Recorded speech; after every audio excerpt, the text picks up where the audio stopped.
हम सभी आग्रह करते हैं दीदी बरखा आनंद जी से,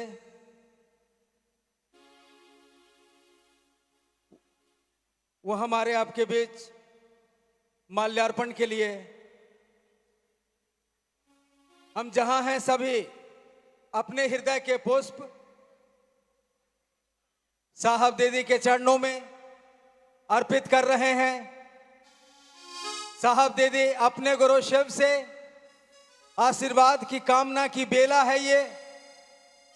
हम सभी आशीर्वाद मांग रहे हैं अपने साहब से, दीदी मां से कि आशीर्वाद दीजिए कि हम आपके संकल्प के अनुरूप अपने जीवन पथ पर चल सकें। हम सबों की लौकिक और पारलौकिक मनोकामनाएं पूर्ण हो, इस बात की प्रार्थना निवेदित करते हैं। हम सभी मिलकर अपने गुरु महादेव के चरणों में, साहब दीदी के चरणों में।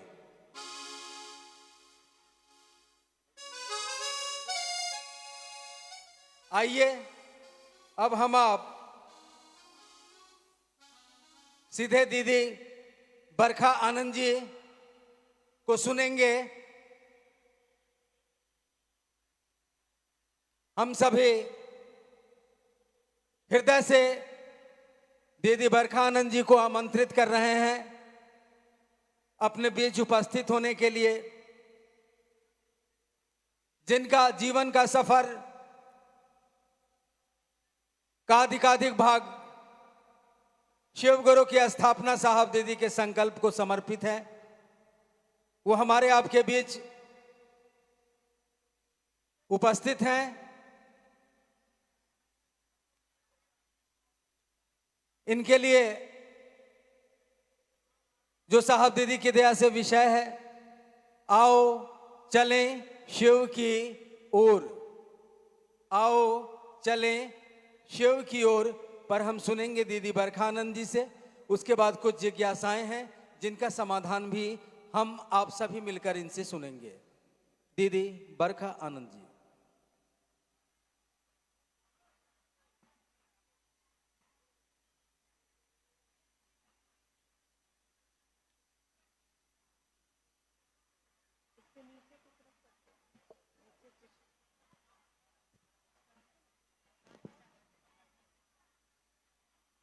मेरे गुरु महेश्वर शिव को मेरा प्रणाम है।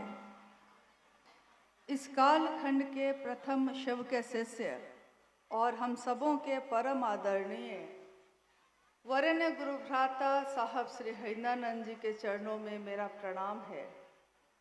प्रणाम है शक्ति स्वरूपा माँ नीलमानंद जी के चरणों में, और समस्तीपुर जिला के इस प्रखंड दलसिंह सराय में उपस्थित इस मैदान में या जहाँ तक भी आवाज़ जा रही है, आप सभी के चरणों में मेरा प्रणाम है।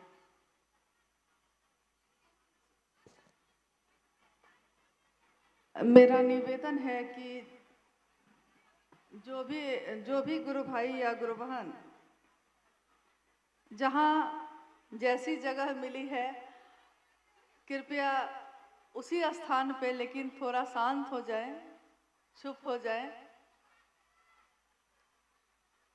क्योंकि आपने अभी विषय सुना है, आओ चलें शिव की ओर। और अभी इस मैदान में हम लोग को ही पहुंचने में 1 घंटे से हम लोग जाम में हैं। मतलब समझ जाइए कितने लोग हैं जो शिव की ओर जा रहे हैं, तो पता चलेगा कि हम ही लोग नहीं पहुंच पा रहे हैं, इतना जाम, इतने लोग। लेकिन जब साहब हरिंद्रानंद जी ने, वरेण्य गुरु भ्राता जिनको हम कह रहे हैं, उन्होंने शिव की बात जन सामान्य में करनी शुरू की, उस समय उनके साथ बहुत ही कम लोग थे, चंद लोग थे। लेकिन उन चंद लोगों ने उनके साथ साथ ये संकल्प लिया कि आपने जिस शिव से हमको मिलवाया है, हम सब भी आपका साथ देंगे महादेव की तरफ चलने में, उनको अपना गुरु समझने में। पहले तो हम लोग ये कहना चाहते हैं कि ये शिव गुरु महोत्सव है, यानी शिव के गुरु स्वरूप के बारे में बात करते हैं हम, और एक उत्सव के रूप में कभी कभी सालों में एक बार कभी मनाया जाता है।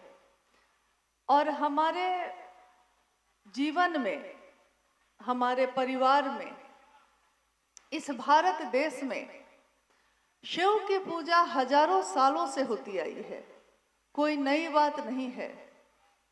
पूरे भारत देश में ही सिर्फ अगर देखें हम तो शिव के इतने मंदिर हैं, इतने शिवलिंग और मूर्ति हैं शिव के कि गणना नहीं हो सकती है।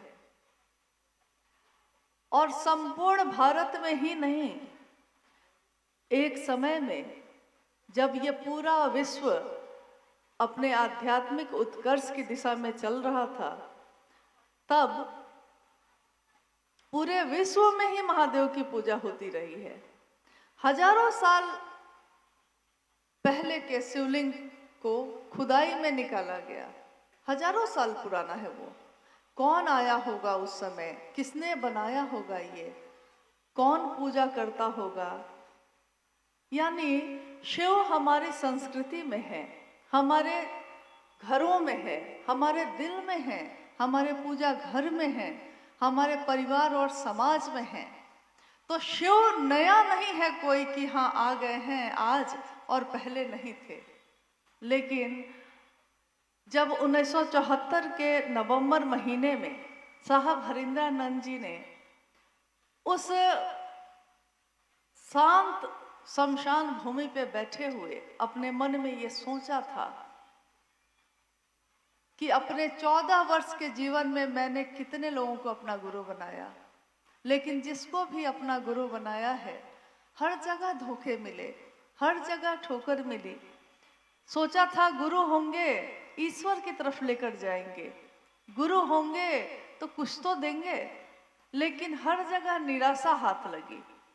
तो स्वाभाविक है कि जब बार बार निराशा हाथ लगती है तो एक दिन हमारा मन निराश हो जाता है। जैसे आपने देखा होगा कि अगर हम कोई काम करना शुरू करते हैं और वो काम सफल नहीं हो पाता तो 2 महीना, 3 महीना, 4 महीना करके हम थक जाते हैं।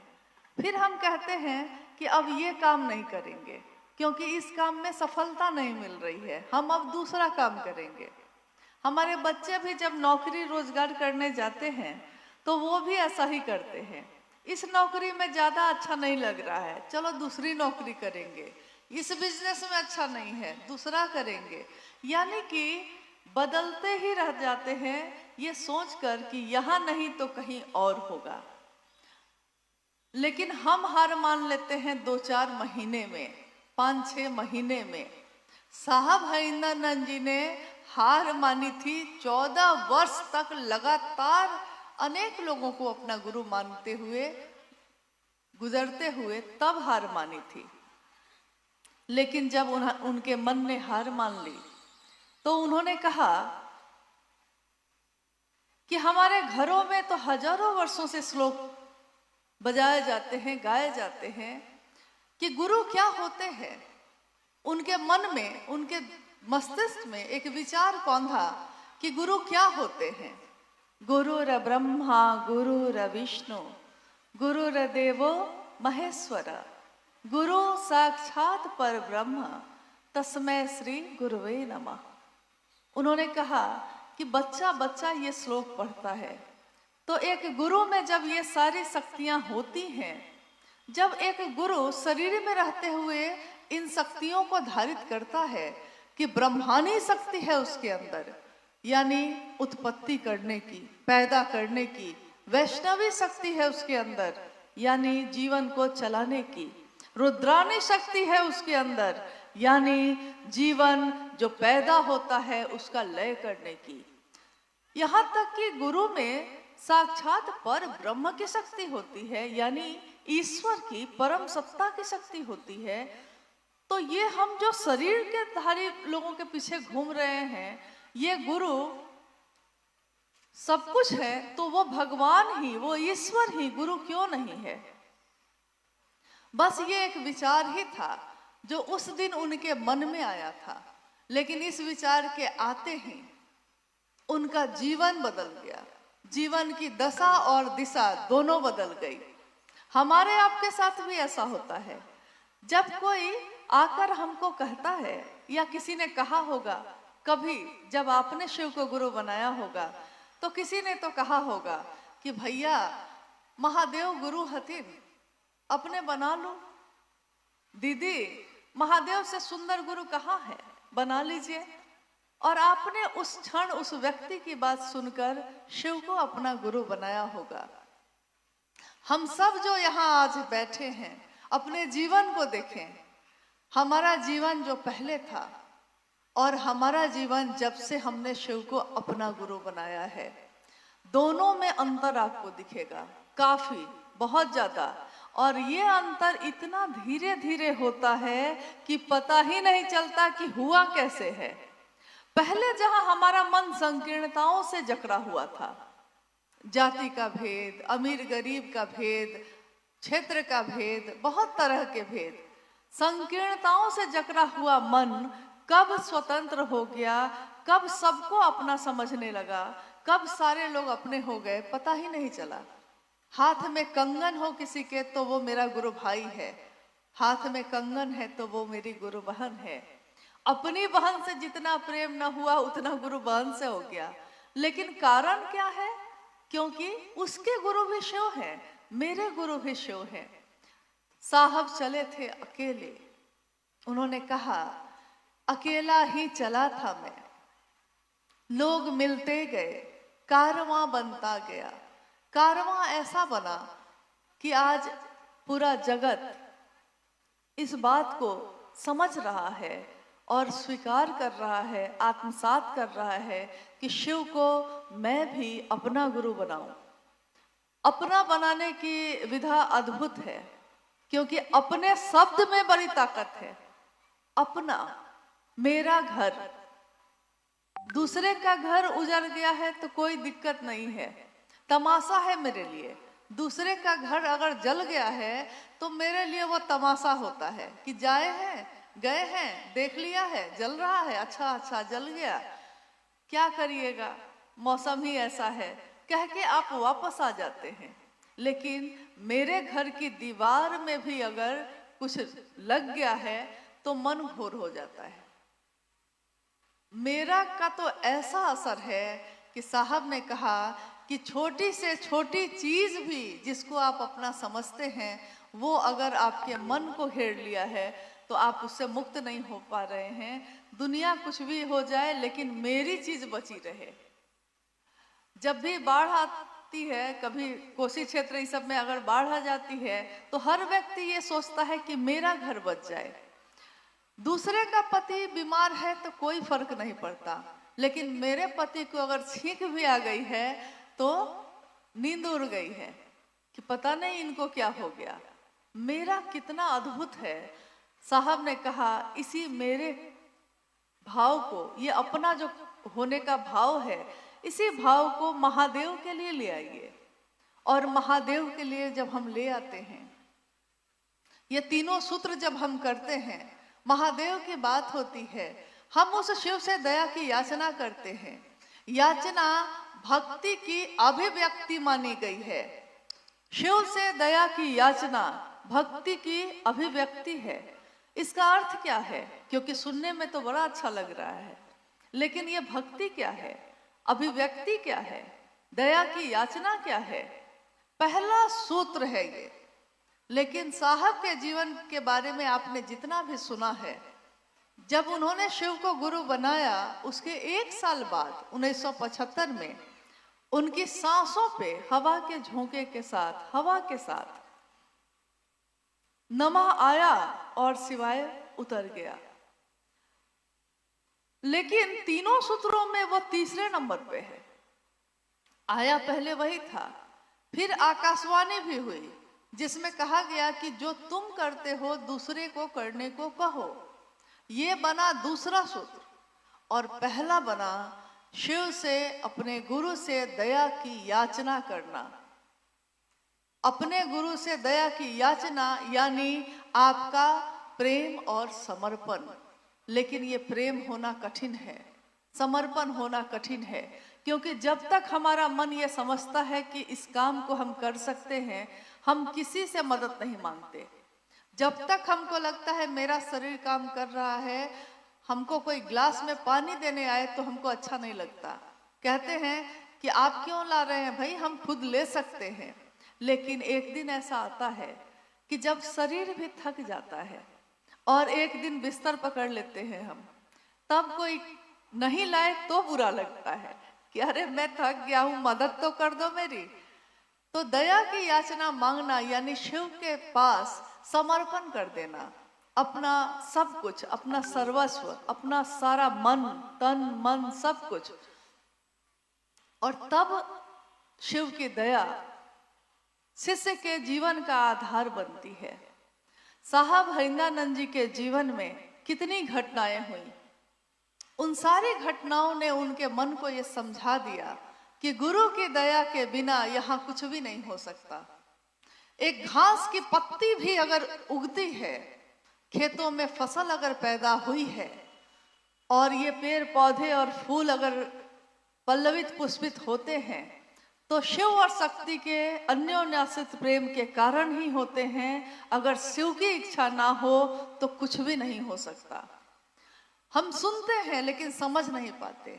साहब हरिंदानंद जी ने इस बात को समझ लिया और उन्होंने कहा यही होती है समझ, सम्यक ज्ञान हो जाना। सम्यक ज्ञान यानी हर चीज की समझ हो जाना कि जीवन में हम क्यों आए हैं, क्या लेकर जाएंगे, कैसा जीवन जिएंगे, लौट के कहाँ जाना है, फिर आए कहाँ से थे, जाएंगे कहाँ। एक बार एक व्यक्ति जो अपने आप को बहुत विद्वान समझता था कि मैं बहुत ज्ञानी हूँ, मैं बहुत विद्वान हूँ, रास्ते पे जा रहा था। एक छोटा बच्चा हाथ में मोमबत्ती लेकर उधर से आ रहा है। कहता है कि मंदिर जा रहा हूं मोमबत्ती जलाने। मोमबत्ती को उसने जला लिया है। उस विद्वान ने, उस व्यक्ति ने उस बच्चे को रोक के कहा, क्योंकि ज्ञान का अहंकार जब होता है तो हम ये नहीं सोचते कि सामने कोई वृद्ध है कि बच्चा है कि कौन है। हमारे घर में भी एक हमारे बुजुर्ग थे, बहुत विद्वान, लेकिन जब भी कोई आता था घर में तो वो पूछते थे कि इस शब्द के मतलब बताओ। अगर बुझाता रहा तो इस शब्द के मतलब बताओ। सामने वाला व्यक्ति बेचारा कभी नहीं बता पाता था। जब नहीं बता पाता था तो वो उसकी हंसी उड़ाते थे कि कैसा बीए पढ़े हो, कैसा एमए पास किए हो कि इसको भी नहीं जानते हो। तो देखिए, विद्वान भी दो तरह के होते हैं, कोई सिखाता है और कोई अपने ज्ञान को दिखा के मजाक भी उड़ाता है। उस दिन उस विद्वान ने भी उस बच्चे को यही कहा। उन्होंने कहा कि मोमबत्ती जो जल रही है उसको बुझा दिया। बुझाकर कहा कि बताओ जरा, तुम इतना भक्ति भाव से मंदिर में जा रहे हो तो कुछ तो ज्ञान होगा, तो बताओ कि ये आग जो जल रही थी इसमें वो कहां से आई है। ये आग जो जल रही है ये कहां से आई है। अब बच्चा बेचारा चेहरा देखने लगा, उसको लगा कि हमसे ये क्या पूछ रहे हैं। लेकिन देखिए उसने क्या किया, उसने उस मोमबत्ती की आग को बुझा दिया और कहा कि मुझको नहीं पता है कि आग कहां से आई थी, लेकिन अब आप बताइए कि ये आग कहां गई है। यानी कि हाँ, विद्वान कौन है आप समझ नहीं पाएंगे, जिसको हम लोग साधारण और सामान्य समझते हैं, जिसको हम समझते हैं इसको क्या आता होगा, उसके मन में उस शिव ने क्या ज्ञान उतारा है हम क्या जाने। और शिव के लिए जब साहब के मन में ये बात उतरी, उन्होंने अपने चारों तरफ देखा कि ये जो भारत देश है हमारा, ये जहां मैं रहता हूं, हर जगह शिव के मंदिर हैं।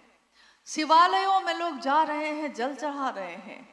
घंटी की ध्वनि बज रही है लगातार, और घंटी की ध्वनि जो उनके कानों से टकराती थी, उनको लगा कि शिव के मंदिर में ये जो बज रहा है और ये जो ध्वनि आ रही है मधुर, मैं प्रत्येक मानव के हृदय में, उसके जीवन में यही मधुरता घोलना चाहता हूं। साहब हैदरानंद जी ने कहा कि मुझ में मानव के अभ्युदय की जिद है।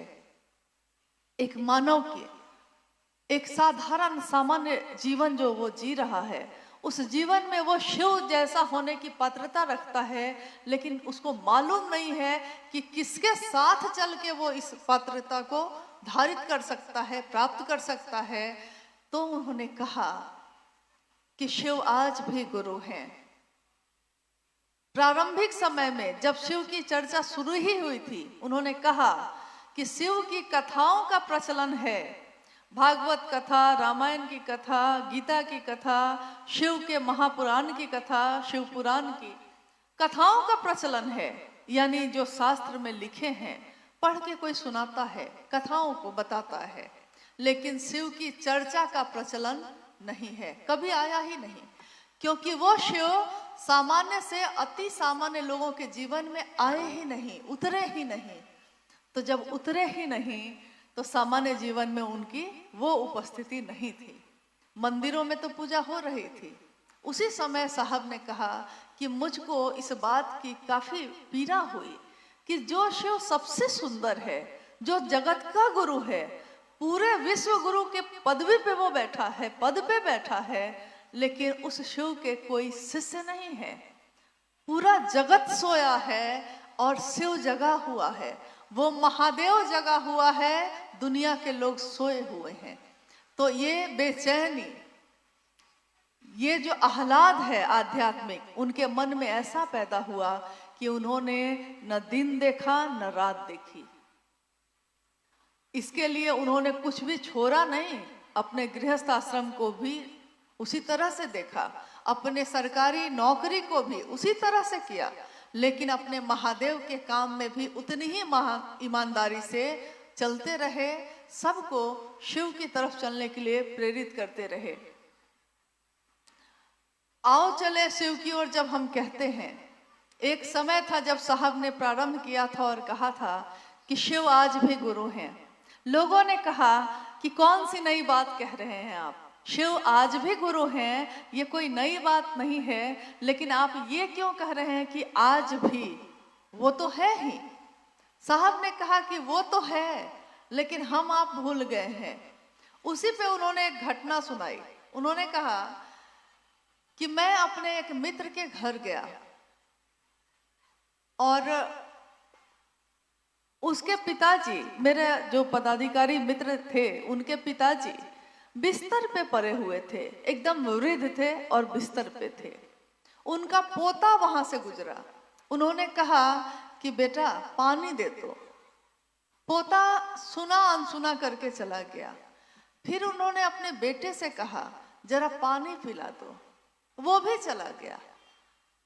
साहब ने कहा, उस पदाधिकारी मित्र को कहा कि अरे ये आज भी तुम्हारे पिता हैं। इस पे उनके मित्र बड़ा रुष्ट हो गए, उनको अच्छा नहीं लगा। उनको लगा कि मेरे पिता के बारे में ये बताएंगे हमको कि आज भी मेरे पिता हैं। लेकिन साहब ने कहा पिता है तो परवाह करो, पिता है तो सेवा करो, पिता है तो पानी दो, पिता है तो उसका नाम क्यों नहीं होता? और वही पिता अगर गुरु भी है, शिव गुरु भी है, तो उसी पिता को अपना गुरु बना के हम ज्ञान भी क्यों नहीं ले सकते हैं? इसी का आवाहन उन्होंने अपने जीवन में किया और आज ये धरती शिव की शिष्यता से आप्लावित हो रही है। पल प्रतिपल इसका विस्तार हो रहा है, इतने ज्यादा तेजी से हो रहा है जितना हम लोगों ने कभी न सोचा है न कभी देखा है।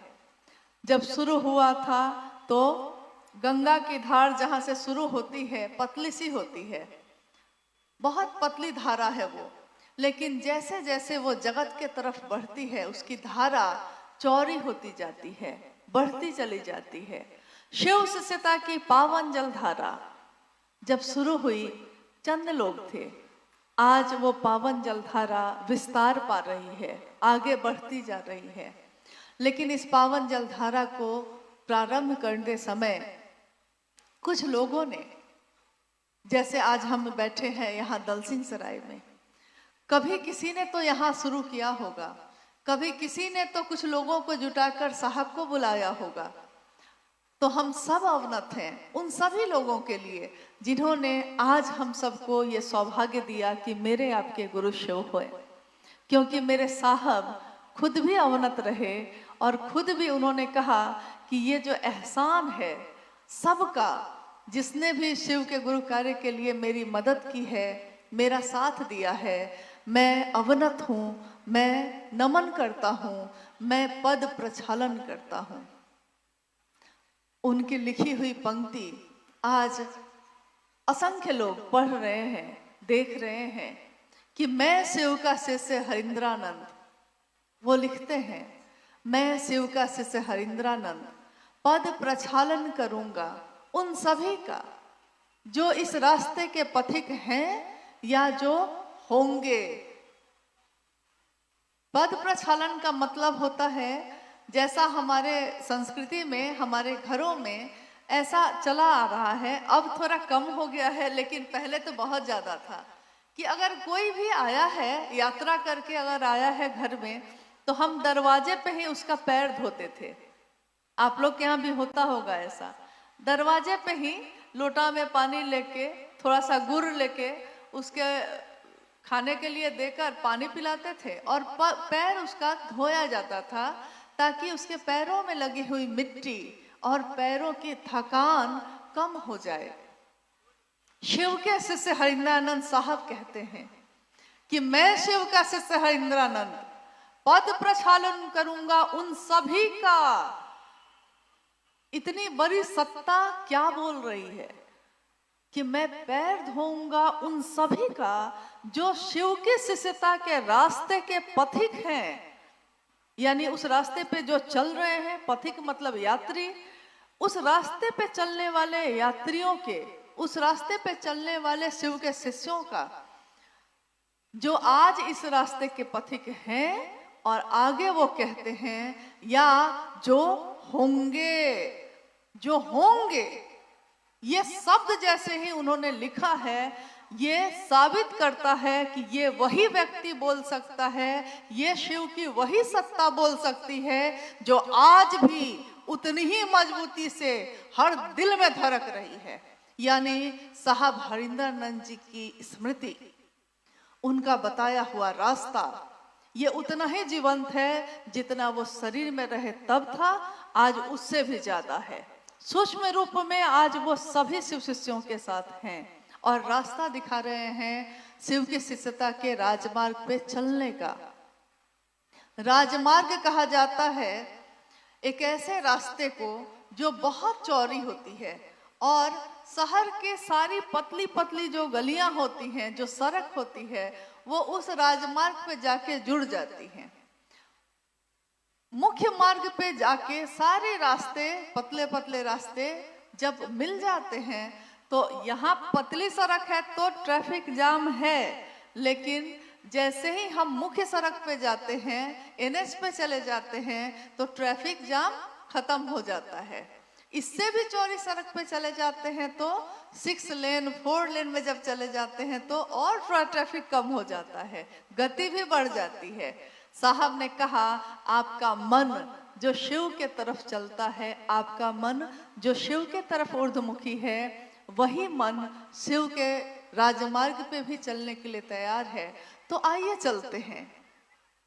कभी उन्होंने ये कहा था कि शिव आज भी गुरु हैं, लेकिन लोगों को जब याद आ गया कि वही शिव जो गुरु है, वही शिव जो महेश्वर है, वही शिव जो महाकाल है, वही शिव जो महामृत्युंजय है, वो शिव अनेक रूपों में है, व्याप्त है, लेकिन हमने अपने उस शिव से अपना मिलना तय किया ही नहीं, मिले ही नहीं कभी।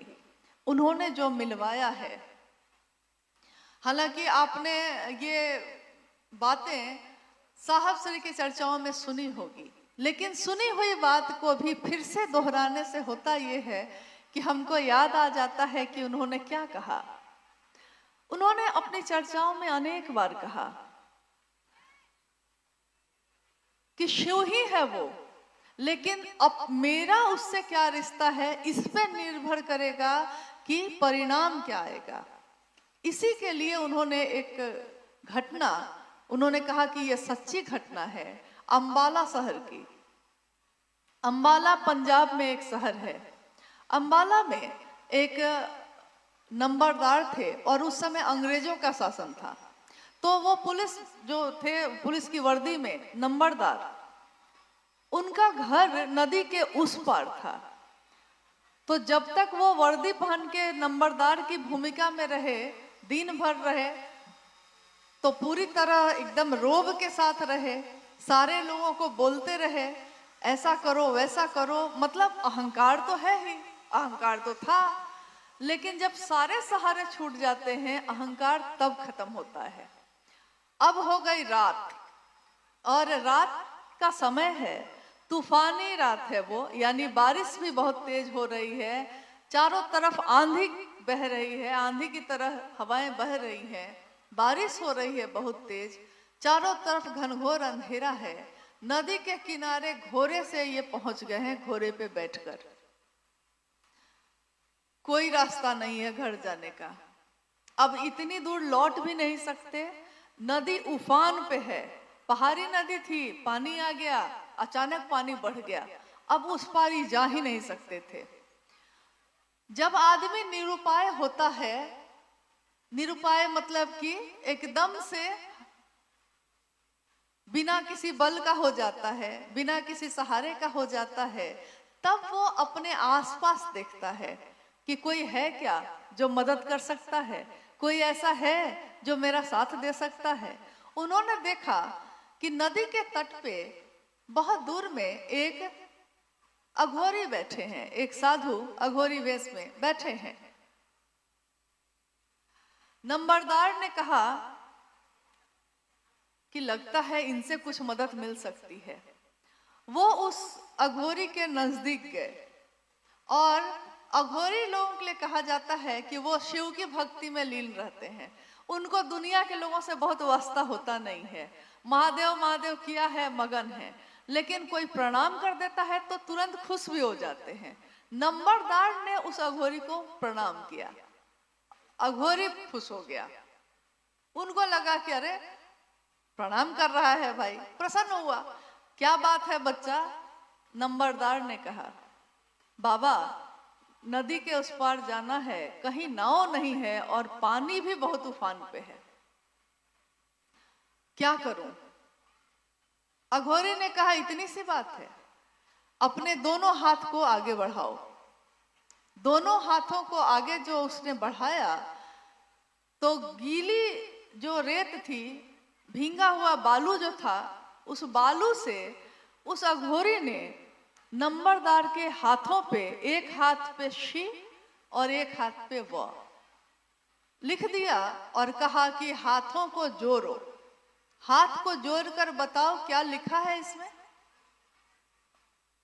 नंबरदार ने अपने हाथों को जोड़ लिया, उसने कहा शिव लिखा है।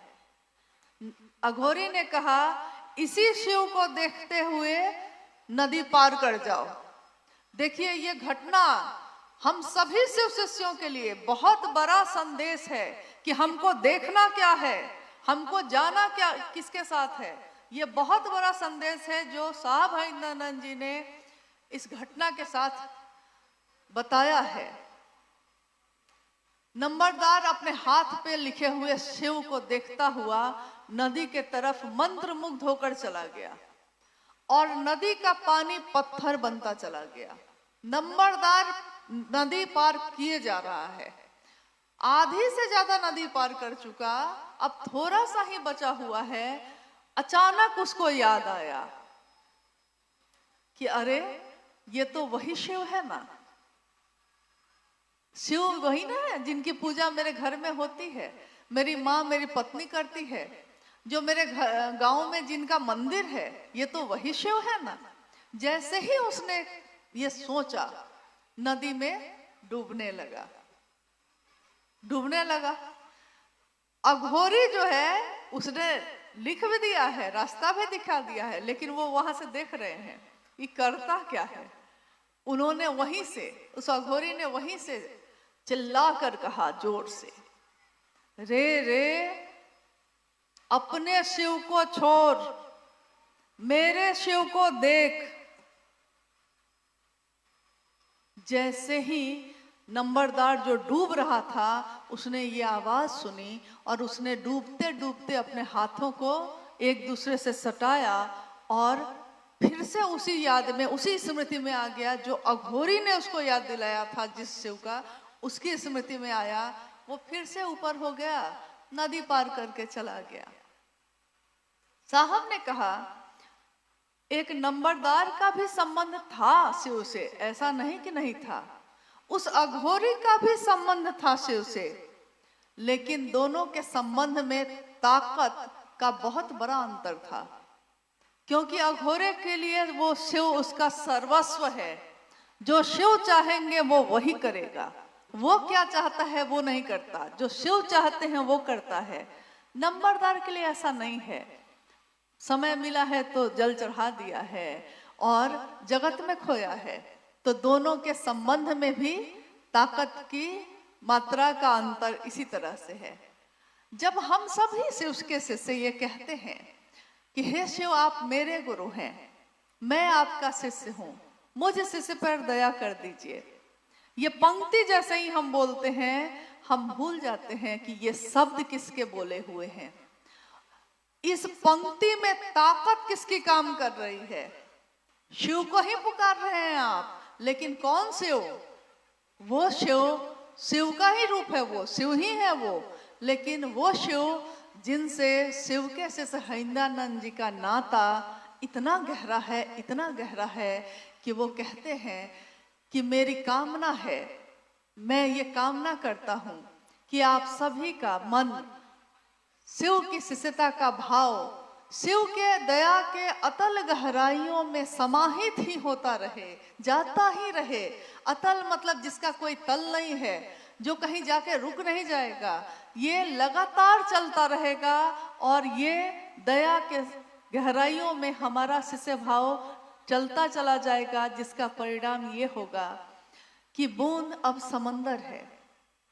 दूध से सफेदी अलग नहीं होती, धूप से उसकी दाह अलग नहीं होती, उसकी रोशनी अलग नहीं होती, अग्नि से उसकी दाह अलग नहीं होती, बारिश में जो ठंडापन है पानी के साथ वो अलग नहीं है। मतलब कोई किसी से अलग नहीं है, अभिन्न ही है, एक साथ ही है। हम सभी शिव के शिष्य जब उन लम्हों को, उन समय को याद करते हैं जब हमारे साहब हरिंद्रानंद जी, माँ नीलम आनंद जी ने बहुत ही उच्च स्तर पे, कहा जाए उच्च स्तर भी छोटा होगा, क्योंकि उन्होंने कहा कि सीधे शिव मैं बना सकता हूं। तुम मांगने क्या आते हो मुझसे, और क्या मेरे शरीर से मिलने आते हो? शरीर एक दिन खत्म हो जाएगा, फिर कैसे मिलोगे? तब भी तो मन से ही मिलोगे। तो आज भी हम यही हैं, यहीं से अपने साहब से मिलते हैं, और उनको जब ढूंढते हैं, उनको जब खोजते हैं, तो कहाँ जाऊं मैं, कहाँ ढूंढूं तुमको, खुद में ही पा लेता हूँ। खुद में ही उनका दर्शन है, और उस दर्शन में वो शिव दिखाई देते हैं, जिस शिव की बात उन्होंने कही है। तो ये पहला सूत्र हो, दूसरा सूत्र या तीसरा सूत्र, ये तीनों सूत्र में वाणी है साहब हरिंद्रानंद जी की, ताकत भी उन्हीं की काम कर रही है।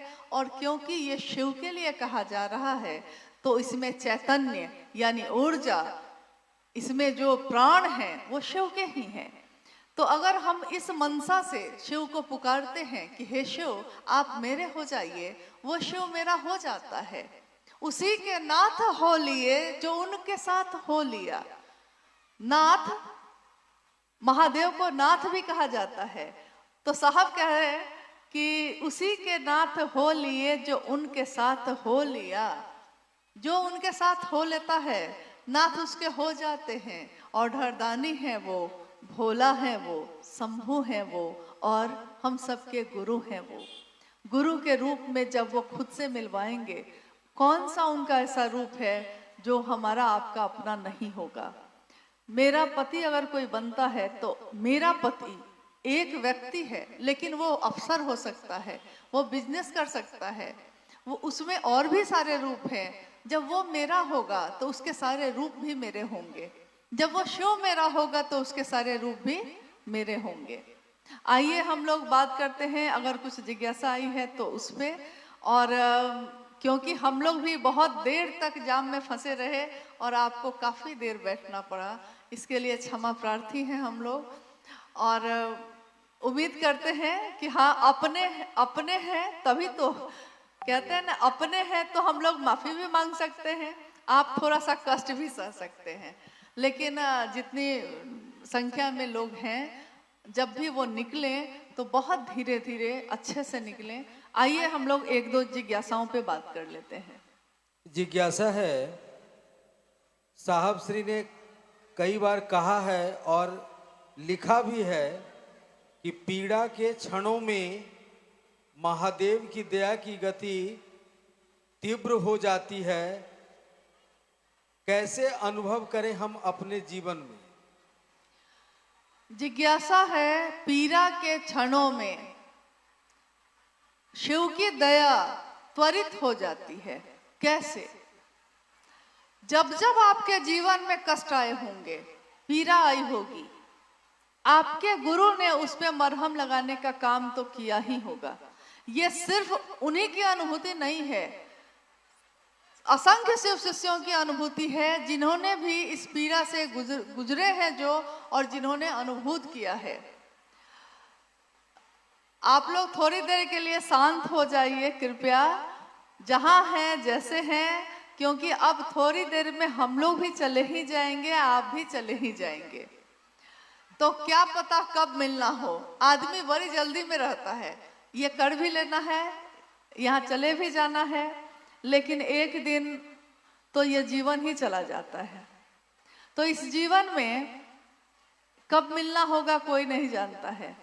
तो हम लोग उस बात पे बात करें जो साहब ने कही कि पीड़ा के क्षण जब शिव के शिष्य के जीवन में आते हैं तब क्या होता है, और जो शिव शिष्य नहीं है उनके जीवन में भी आता है तब क्या होता है। दोनों में आखिर अंतर क्या होता है? जब सामान्य लोग के जीवन में आता है तो वो दुख से व्याकुल हो जाते हैं। पैसा नहीं है तो चिड़चिड़े होकर चिल्लाने लगते हैं, सुविधा नहीं है तो दुखी होकर बैठ जाते हैं, दुख आया है तो आंसुओं के बोझ तले दब जाते हैं। लेकिन जो शिव का शिष्य होता है, जिसने भी शिव को विचारों में भी अगर अपना गुरु माना है, तो उसके जीवन में होता ये है कि फकीरी में भी अमीरी का मिजाज लाता है। फकीर है हम, कुछ नहीं है हमारे पास, मिजाज तो ऐसा है कि पूछिए मत। कोई गुरु भाई से कहिए कि क्या दिक्कत है कुछ, अरे ना दिक्कत क्या होगा, अरे भोला है महादेव मेरे इतने बड़े हैं कि मेरी परेशानियां तो मुझको दिखती भी नहीं है। घर में कुछ है और वो निकल जाता है महादेव की बात करने। ऐसा तो बड़े बड़े तपस्वी नहीं कर सके।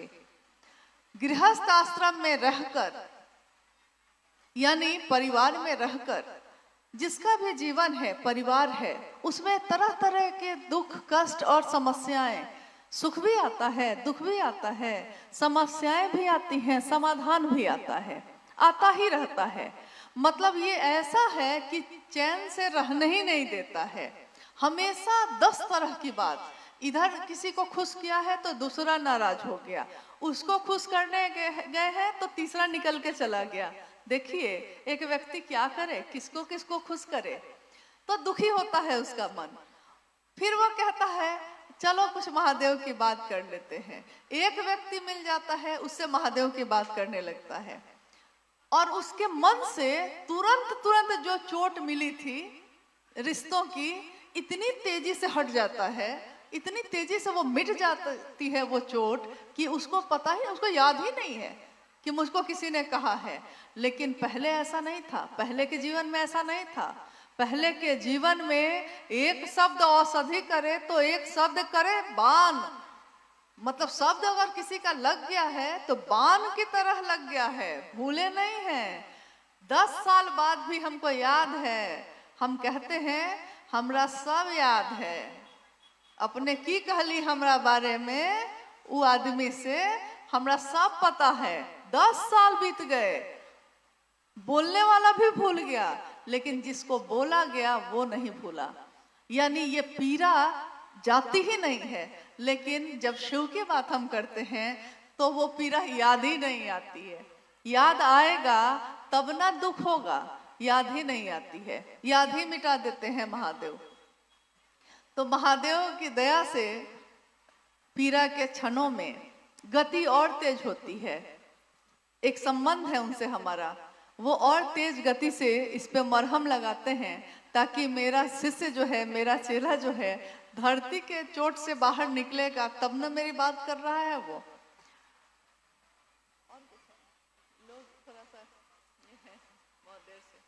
एक जिज्ञासा और है, शिव तुम जागो, शिव तुम जागो, इस वाक्य को समझाने की कृपा किया जाए। ये जिज्ञासा जो अभी पढ़ी गई है, ये भी एक शब्द ही है, लेकिन इस शब्द को बोला था मां नीलमानंद जी ने, शिव तुम जागो। और उस समय के कार्यक्रमों में इसका बैनर लगाया जाता था, शिव तुम जागो दीदी नीलम आनंद लिखा जाता था उसमें। ये शिव कौन है जो जागा नहीं? ये शिव क्या सोए थे? ये जागा जागा महादेव क्यों कहते हैं हम? क्या महादेव सोए हैं? न वो शिव सोया है, न उसकी सत्ता सोई है, लेकिन हमारे आपके हृदय में जो शिव है वो सोया है। ये कैसे होता है? क्योंकि हम कहते हैं कि हमको क्या पता कि मेरे अंदर महादेव हैं कि नहीं है।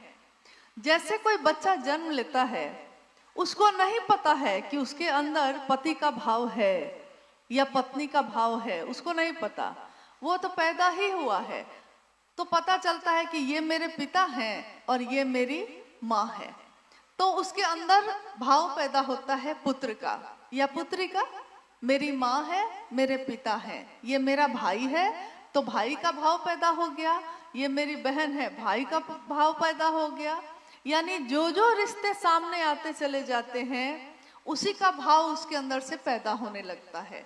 लेकिन जब शिव को अपना मानने की बात हुई तो लोगों ने कहा कि भाव कैसे लाएं, कहाँ से लाएं? भाव है नहीं मेरे अंदर, तो हम लाएं कैसे?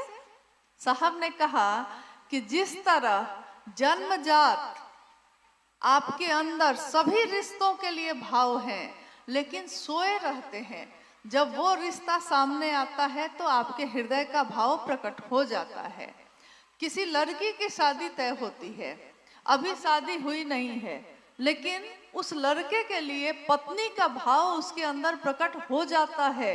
उससे पहले वो कहाँ था उसको नहीं पता। पति का भाव प्रकट हो जाता है पत्नी के लिए, इससे पहले कहाँ था ये भाव? ये तो नहीं था, लेकिन प्रकट हो जाता है। एक दिन वो माँ और पिता भी बनते हैं। कहाँ था ये माँ का भाव? कहाँ था ये पिता का भाव? पहले तो नहीं दिख रहा था, ये अंदर में कहाँ सोया था? जैसे ही वो रिश्ता सामने आया है, अभी अभी डॉक्टर ने कहा है कि आप माँ बनने वाली हैं, आप पिता बनने वाले हैं, और अभी आपने बच्चे को देखा ही नहीं है, अभी तो 9 महीने बाद देखना है, लेकिन आपके मन में माँ के ममता की धार फूट जाती है। पिता के मन में पिता का दायित्व का भाव आ जाता है। अभी वो पैदा भी नहीं हुआ है, सूचना आई है सिर्फ। ये भाव कहाँ था? शिव के लिए भाव कहाँ है? हम खोजते हैं बाहर, और वो है मेरे आपके मन के अंदर। तो वो जब जैसे ही हम कहते हैं हे शिव आप मेरे गुरु हैं, यानी एक रिश्ता पैदा होता है। सामने वो शिव हैं, गुरु के रूप में हैं, मैं शिष्य के रूप में उनके सामने हूँ, तो मेरे मन में वो भाव प्रकट हो जाता है तुरंत। इसमें समय भी नहीं लगता, एक क्षण में, क्षण के भी 100वें हिस्से में पैदा होता है। सोचा है, सुना है और प्रकट हो गया है। जगत गुरु नमस्तुभ्यम, जगत के गुरु तुमको प्रणाम है। संभवे गुरुवे नमः।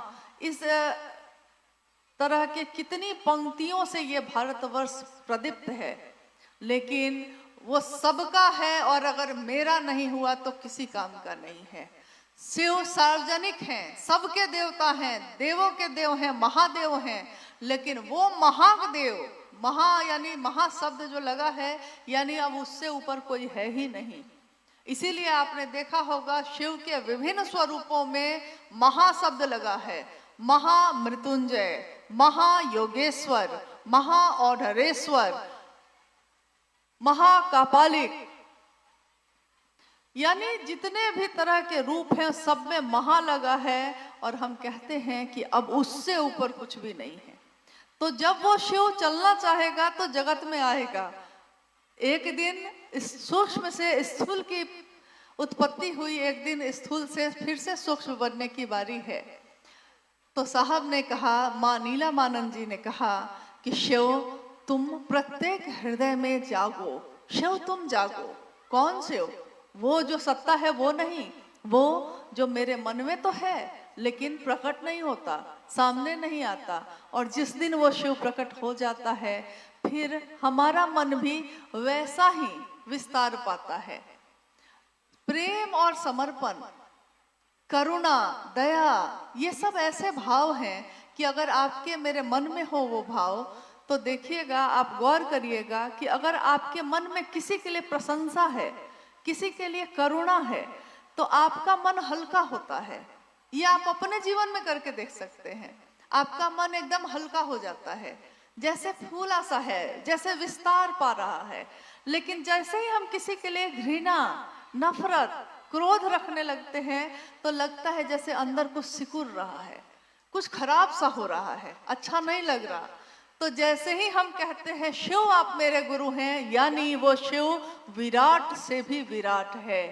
विराट तो कुछ भी नहीं उसके सामने। ये सारे सृष्टि जिसकी इच्छा से पल प्रतिपल चल रही है, बन रही है, चल रही है, टूट रही है, वो महादेव हमारा आपका गुरु है। साहब के शिव से मिलने की बात करिए, शिव से ही मिलना है, लेकिन कौन शिव? जो हमारे मंदिरों में है, जो हमारे पूजा घर में है तो वही शिव, लेकिन हम मिले नहीं थे उससे, दूर से ही देखा था। पूरी दुनिया के लोग उस महादेव के नजदीक होने का साहस नहीं कर सके थे। उनको लगता था महादेव तो बहुत बड़ी सत्ता है, हम जैसे सामान्य अति सामान्य लोग उन तक कैसे जाएंगे? हमको आता क्या है? संस्कृत नहीं आती, श्लोक का जप नहीं आता, साधना उपासना नहीं आती, मंत्र का जप नहीं आता हमको, तो हम कैसे उस महादेव तक जा सकते हैं? क्योंकि कुछ करेंगे तब न पाएंगे। इस काल खंड में महामानव, मैंने अभी कहा कि महाशब्द जिसके नाम के आगे लग जाता है, अब उससे ऊपर कुछ भी नहीं है। तो हम कहते हैं महामानव, शिव के शिष्य हरिंद्रानंद जी को हम कहते हैं महामानव है वो, युग पुरुष है वो। युग पुरुष, एक ऐसा पुरुष जिसने पूरे युग की, पूरे कलयुग की दशा और दिशा ही बदल दी। मात्र ये विचार है, लेकिन सामान्य से अति सामान्य लोगों में ये संचरित है और बढ़ती ही चली जा रही है। उसका अपना परिणाम है, उसका अपना प्रभाव है। एक निष्ठ होइए, समर्पित होइए अपने गुरु शिव के लिए। 1 घंटा ही समय दीजिए, ईमानदारी से दीजिए। कोई नहीं कहता है कि 24 घंटे महादेव महादेव आप करिए, कोई रिश्ता ऐसा नहीं कहता। शिव भी गुरु है, वो क्यों कहेंगे? भाई तुमको मैंने परिवार दिया है, ये जीवन दिया है, ये धरती दी है, तो भोगो भी, मोक्ष भी मिल जाएगा, कोई दिक्कत नहीं है। लेकिन अगर थोड़ी देर के लिए भी महादेव की बात करते हैं तो ईमानदारी से करिए, उतनी ही देर। क्योंकि हम अपने बच्चों को तो कहते हैं लेकिन खुद नहीं समझते। हम अपने बच्चों को कहते हैं कि बेटा अरे 1 घंटा पढ़ो ना मन से, 1 घंटा पढ़ो। तो वो कहता है कि 1 घंटा कैसे पढ़े मम्मी? तो आप कहते हैं कि 1 घंटा पढ़ो, मन से अगर पढ़ोगे ना तो 1 घंटा भी रोज अगर पढ़ोगे तो रिजल्ट अच्छा हो जाएगा। हम कहते हैं कि नहीं? और 1 घंटा भी अपने गुरु के लिए हम ईमानदारी से अगर दे सकें, हाँ, अनुरोध ये है कि इन पचड़ों में ना पड़िए कि दूसरा क्या कर रहा है, क्योंकि जैसे ही आप दूसरे को देखने लगते हैं अपनी तरफ देखना हम लोग भूल जाते हैं। एक गुरु के आश्रम में उनका बहुत शिष्य रहता था और गुरु जी ने कहा, शिष्य लोग जब जाने लगे तो गुरु ने कहा कि कुछ ना कुछ प्रसाद के रूप में दे देता हूँ। एक शिष्य ने कहा कि गुरु जी मुझको प्रसाद नहीं चाहिए, मुझको कोई ऐसी चीज चाहिए जिससे मैं जान लूं कि दूसरों के मन में क्या चलता है। तो गुरु के पास एक आईना रखा था। गुरु जी ने आईना, शीशा उठाकर उस शिष्य को दे दिया और कहा कि ठीक है, लो ये शीशा, ये आईना लो। इस आईना में जिसकी तस्वीर तुम देखोगे, इस आईना में जिसका चेहरा देखोगे, उसके अंदर क्या चल रहा है तुमको पता चल जाएगा। शिष्य जो है बड़ा खुश हुआ, अद्भुत चीज मिली है। उसने सबसे पहले क्या किया, अब गुरुजी दूसरे काम में व्यस्त हो गए, उसने सबसे पहले क्या किया कि शीशा को अपने गुरु के तरफ ही घुमाया धीरे से और देखा कि गुरुजी के मन में तो बहुत अहंकार और लोभ है। अब बेचारा चिंतित होकर अपने घर की तरफ चला। घर के रास्ते में जितने लोग मिले उनके तरफ शीशा घुमा घुमा कर देखता रहा। किसी के मन में कुछ था, किसी के मन में कुछ था, लेकिन ये दुखी ही होता चला गया। अंत में ये घर भी पहुंच गया, घर के लोगों के तरफ भी शीशा घुमा घुमा कर देख लिया। कुछ दिन रहना था, रहा घर पे, वापस गुरुकुल फिर से आया, शीशा लेते हुए आया। तब उसने कहा, गुरुजी, प्रणाम किया गुरु को। गुरु ने पूछा कि अच्छा रहा घर का? उसने कहा जी बहुत अच्छा रहा। तो फिर उसने कहा कि गुरुजी एक बात पूछनी है। गुरु ने कहा पूछो। उसने कहा कि आप तो मेरे गुरु हैं, लेकिन मैंने शीशा आपके तरफ घुमाया तो उसमें भी क्रोध, लोभ, लालच सब दिख रहा था, ऐसा कैसे हुआ? गुरु ने कहा कि तुमने शीशा मांगा था और कहा था कि एक ऐसी चीज दीजिए जिसमें मुझको ये पता चल जाए कि हाँ किसके मन में क्या है, लेकिन तुमने सबके तरफ वो शीशा घुमाया, अपने तरफ घुमाया था? शिष्य ने कहा नहीं। तो गुरु ने कहा कि एक बार अपने तरफ भी घुमा लेना, शुरुआत खुद से करनी चाहिए। तो महादेव का काम कौन कैसा करता है, क्या करता है, हम दूसरों को तो देखते चले जाते हैं, लेकिन इस दूसरों को देखने में अपना रास्ता ही भूल जाते हैं। अपनों की चिंता सताती है और अपनी यात्रा विस्मृत हो जाती है। हम भूल जाते हैं हमने ये रास्ता चुना है, प्रत्येक मानव मन ने इस रास्ते को चुना है कि शिव मेरे हो जाए। इससे सुंदर बात इस धरती पे और कुछ भी नहीं हो सकती। वो शिव मेरा हो जाए। अगर वो मेरा हो जाए तो धरती पे क्या है जिसकी कामना बाकी रहेगी। लेकिन हम इसको भूल जाते हैं और दूसरों की तरफ देखने लगते हैं। देखना था महादेव को। अरे महादेव तो इतना सुंदर है कि जो उसको सच में देख ले, यानी मन से महसूस कर ले एक बार, तो उसका मन फिर किसी की तरफ देखता ही नहीं है, वो तो देखेगा ही नहीं। उसकी सुंदरता तो इतनी है।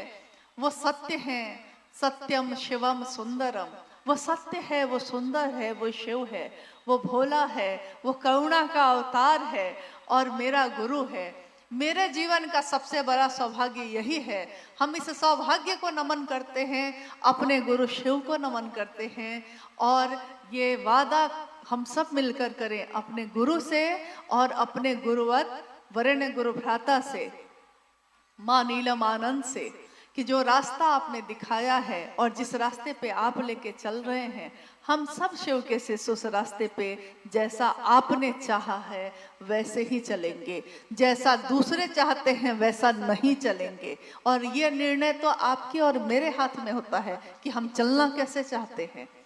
तो आइए चलते हैं शिव की ओर, अपने साहब के साथ, अपनी माँ नीलम आनंद जी के साथ चारों तरफ पुष्प खिले हैं, सुंदरता है, खुशहाली है, सुगंधित माहौल है और महादेव सामने दिखते हैं।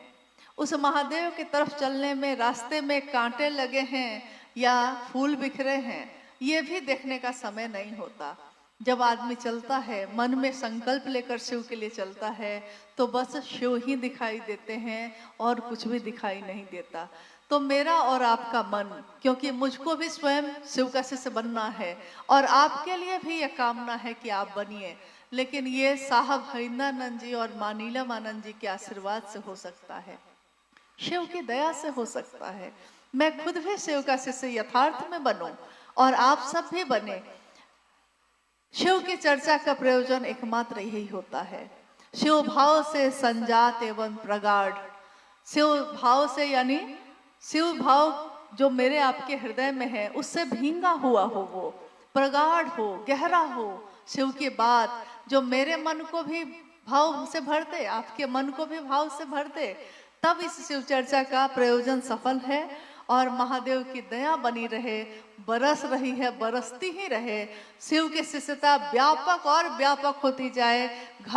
कोई घर ऐसा नहीं बचे जिसमें उसका दिया न जल रहा हो। आप सभी के चरणों में प्रणाम है। आप सभी से अब हम लोग विदा लेते हैं, लेकिन आप लोग एकदम धीरे धीरे जाइएगा, क्योंकि ऐसा ना हो शहर के लोग परेशान हो जाए। साहब ने हमेशा कहा है कि शिव के शिष्य लाखों की संख्या में भी शहर से गुजर जाएंगे, लेकिन शहर को पता नहीं चलेगा। इतना धीरे धीरे आराम से जाइएगा। आप सभी को मेरा प्रणाम। हेलो दीदी, अभी बैठेगी। आप तमाम भाई बहन से